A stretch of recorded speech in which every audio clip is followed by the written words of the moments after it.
to listen to. And we need to assess the relationship between violence and post-violence, which is a science dissertation, which is good. And that was an extra slide, sorry. That's it. Open.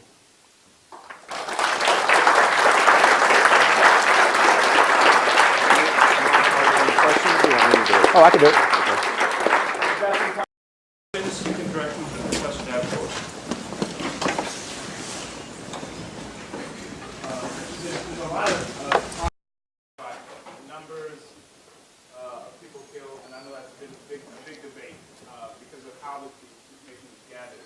I'm sorry Alison DeFord is not with us here today to hear your talk and the engagement because she herself was trying to gather that kind of information. Most numbers were gathered by people who had buried people and had lists, but those lists were not really reflective of who's actually buried sometimes. And you raised also a good point about what was pushing for the violence and the reaction. And I thought immediately about the Japanese internment in the United States during the war and how, as that war increased, our anxieties about having Japanese among us also increased. So that's very interesting kind of thing I also want to look at. Help Americans understand how that reaction could take place anywhere. But I'm very curious, whose right is it to tell the story of what happened in Rwanda? I know you're looking at it from an academic perspective and how you want to tell what's really happening. But Rwandans are going to tell their stories also, and they're going to tell it from a very personal view, which means you may have stories about family violence, and you may not have the story that has a big picture. So you can have fewer Rwandans than more that are talking though. So okay, but still, there are individuals and there are groups, there are governments. Is it the international community's responsibility to say what happened in Rwanda, or is it Rwanda's responsibility to portray it in their own light? Immediately personalize it, and I'll be like, I'm glad that anyone spoke about lynching in the United States or against slavery. I mean, we can't always wait for the victimized to be speaking about issues. And if human rights exist, that means humanity speaks up. So until I get some sense that that's not what people intended. I mean, I took Never Again to be like, everybody who's got a voice is empowered to say something about death and injustice. So I'm like, I'm all into that one. But then when you see Rwandans who are censored and they can't get their stories out, then I'm kind of like, all right, I'm not trying to champion any cause for them. And in part, I mean, there's a personal and the kind of academic bit for me. So part of this is my making up for not paying attention in '94. You know, that was just my mistake. And there should have been more voices that were out there that were doing that. And so part of this is, you know, I'm making up for my mistakes on that one. And trying to do it in a way that is sensitive to the fact that, you know, the Rwandan government evidently has the right to speak. I took what they had to say. There's NGOs who are speaking. I mean, so much of what I've done is basically compile the voices that have emerged anyway, and then all I've done is put them against one another to go, does this make any sense? Does it make sense that Verwimp, in conjunction with his modification of Ibuka, gets 133 in one particular location while someone gets 11,000? Let's put that up there. So part of my thing is the debate's taking place, but it's a partial and fragmented and very hostile debate where many people are being blocked from participating in equal ways. So I'm just like, who's ever speaking on the topic is held accountable in my perspective, because I'm like, where's your data? Give it to me, and if you don't, I'm going to find some way to get it, and I'm going to put it up against everybody else's, and then you need to defend that number relative to other numbers. So I'm all about kind of accountability in transparency in social science as well. Now, this is, I'm sure everyone's got their Allison story now, but so my story with Allison is in 2004. They convened, the Rwandan government and the National University of Rwanda, Butare, convened a conference in Butare and Kigali, actually, for about 10 different groups of researchers to kind of talk about what they were discovering. And so I was one of these groups. I was there and, like, you know, sat down with Allison. And Allison was like real hostile to me and Alan at first, because she was like, I don't, you know, how could you say that? And I'm just like, all right, because all she heard was it wasn't genocide and more Hutus died. And I'm like, hold it, that's not all I said. I said, let's get the whole story. So she got a day version of this where she was like, where'd you get that from? And like, so, you know, she grilled me. Anyone who Allison, she's like, you know, she's intense. She's small, kind of huddled over, but intense as hell and intimidating. So for a day getting grilled by Allison was something. And so Allison goes, and here's my Allison story. No one can verify it other than Alan.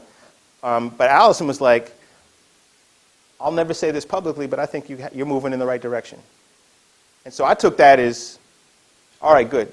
And she didn't want to say anything publicly. In fact, her, Timothy Longman, all these people dogged us out. And that's because they wanted to go back to Rwanda. And I wanted the truth. So we had some different interests involved. So at the same conference is when Minister of the Interior, Minister of Defense threatened me and Alan, and I'm like, I'm done. I'm like, I mean, I'm done going to Rwanda, but I was just like, I'm not done with this. So I was, you know, I take academic, the scholar activist thing in different ways, and so I was like, oh, you want to threaten my family? All right, fine. Let's deal with this. I'll be studying you for the rest of my life. That was my take. So I'm all for, here's all the information that everyone has compiled. Here's my take on it, but make all the other information available. And I'm like, if you disagree, I mean, that's why the book's been taking so long. One, to compile everything, and also to figure out a way to make it user-friendly. Because I'm just like, oh, okay, if you think the census estimate was wrong, then okay, fine. What else do you suggest? Here's that information. Here's UNHCR's information. And this is the conclusions I'm drawing given this read. So, yes. You make an interesting distinction between acting fast and acting wisely. And given how quickly this thing took place and how short a time, given the consequences of not acting fast, what do you think acting wisely might look like? So part of it is, if you're looking at like, there's all these kind of African reports that are coming out from different agencies about what was taking place on the ground. So part of it is this issue of political will. So it seems like people had an understanding that something was going to happen ahead of time, and that wasn't enough to motivate people to take action. So part of my response initially is we need to get back to that understanding of political will and intervening earlier. But another part is this issue of, there's also documents that suggest in 88 and 89 that Kagame is told that if you push this effort, at a minimum 250,000 people are going to pass. And he's like, that's collateral damage to the war effort. I don't know where that comes into our understanding of we need to do something now when you have an invading force that has that particular orientation towards the thing that they're about to engage in, and awareness of exactly where that statement was made, who was aware at what point in time. So that becomes an issue as well. What becomes problematic for me is I end up coming out, and this is one of these awkward moments where I end up coming out on the side of, I think if the United States government, for an example, if the United States government said, we're not quite sure what's going on. There seem to be multiple forms of violence activity taking place in the country, and if we invade here to stop the violence, this is who we're empowering through that action. If we invade here, this is who we empower by that action. I mean, because it's an odd thing where deals are already struck, RPF is going to be a minority political party, everyone thought we were done. RPF doesn't want to accept that deal. So I'm like, even if we stepped in and stopped the violence at that particular point in time, I'm not quite sure that we would have been able to secure the same Arusha deal that had been basically already violated. So until the RPF got the country, I don't think they were going to stop, in which case there's not much we were going to be able to do. And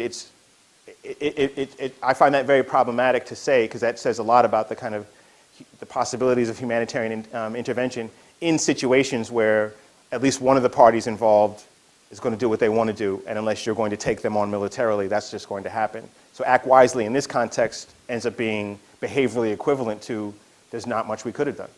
What about the United Nations? I mean, At the end of the day, given the withdrawal of the United Nations? I mean, so part of this gets back to the complexity issue. So it's not clear that it was straightforward what the United Nations should have done, unless they were ready to just take on the RPF, who everyone admitted to being one of the most efficient militaries in the region. And I don't know that the UN mandate was there. I mean, clearly there's some rules that should have emerged to be like, okay, if your country happens to be on the Security Council at the time, your right to do anything is gone. You just need to kind of be declared out, and then they're pulled out, and then some other body is able to step in.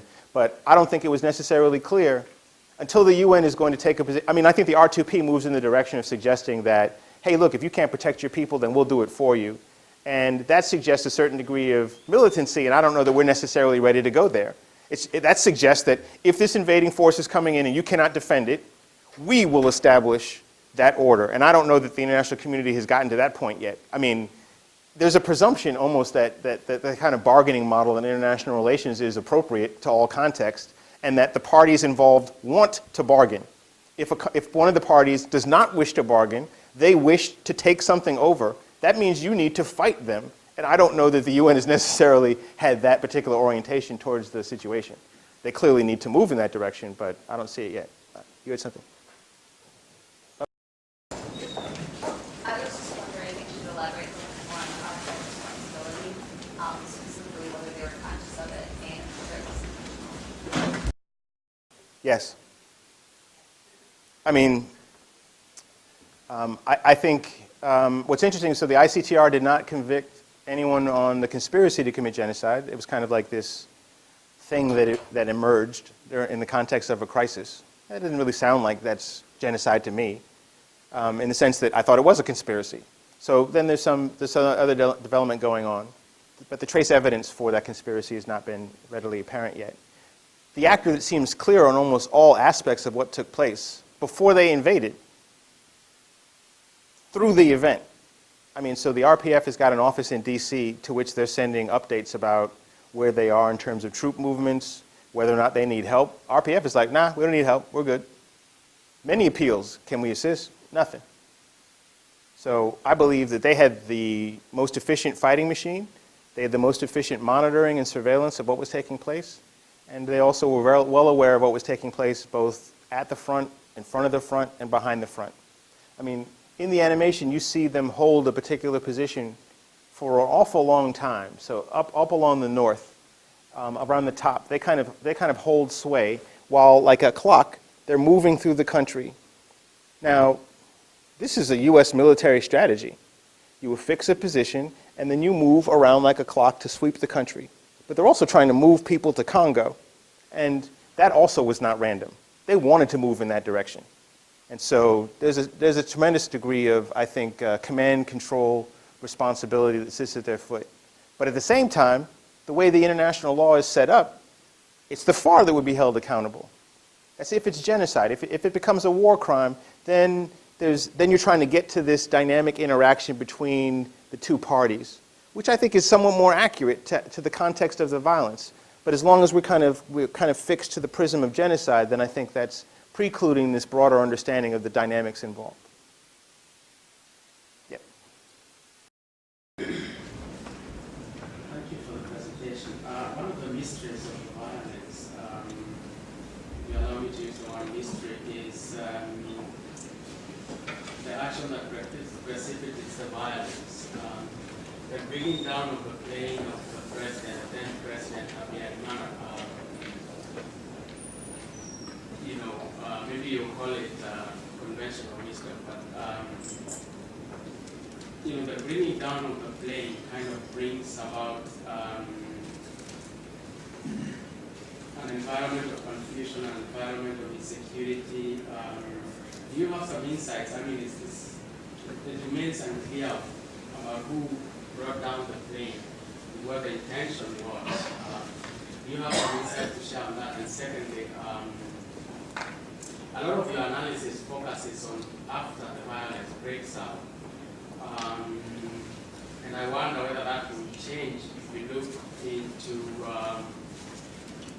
perhaps some time, going back before the violence breaks out, into the planning, into the arming, into the preparation.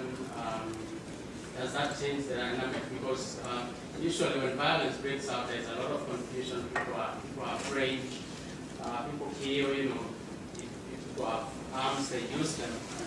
And I think that is captured in your analysis. But part of assigning responsibility for who was responsible for what, I think should go a little further into the planning, the circumstances, the whole dynamics before the violence actually breaks out. I mean, so the plane is like, who shot down the plane is a huge kind of controversy now. But I'm like, I'm less on the plane than I am the invasion. I'm just like, yeah, the plane going down was bad, but You already have troops that have taken over like a large section of the northern part of your country that are there. And I'm like, 87, 88? It was a dictatorship. It was a totalitarian dictatorship. But no